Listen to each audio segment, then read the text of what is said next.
Once one has seen the vital importance, that is, the healing or destructive impact of the symbols produced by the unconscious, there remains the difficult problem of interpretation. Dr. Jung has shown that everything depends on whether any particular interpretation clicks and is meaningful to the individual concerned. In this way, he has indicated the possible meaning and function of dream symbolism. But in the development of Jung's theory, this possibility raised another question. What is the purpose of the total dream life of the individual? What role do dreams play, not only in the immediate psychic economy of the human being, but in his life as a whole?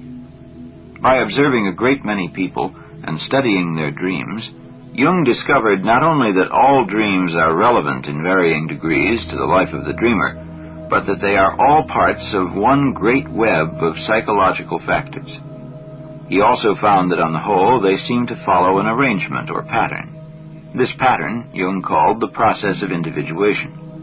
Since dreams produce different scenes and images every night, people who are not careful observers will probably be unaware of any pattern. But if one watches one's own dreams over a period of years and studies the entire sequence, one will see that certain contents emerge, disappear, and then turn up again.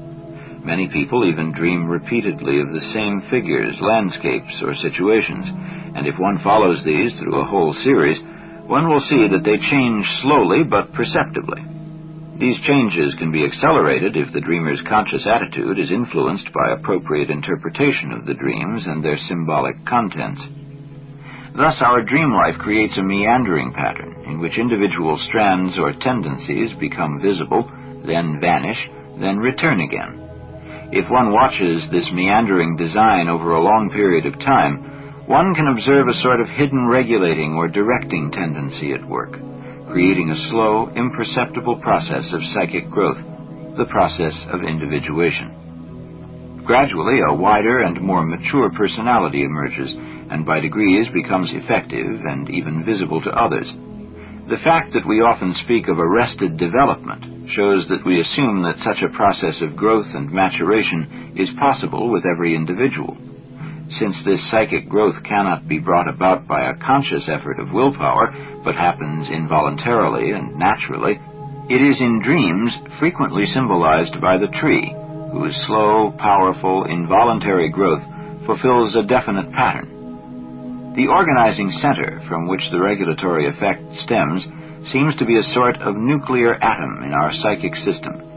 One could also call it the inventor, organizer, and source of dream images. Jung called this center the self, and described it as the totality of the whole psyche, in order to distinguish it from the ego, which constitutes only a small part of the total psyche. The self can be defined as an inner guiding factor that is different from the conscious personality, and that can be grasped only through the investigation of one's own dreams. These show it to be the regulating center that brings about a constant extension and maturing of the personality. But this larger, more nearly total aspect of the psyche appears first as merely an inborn possibility. It may emerge very slightly, or it may develop relatively completely during one's lifetime. How far it develops depends on whether or not the ego is willing to listen to the messages of the self.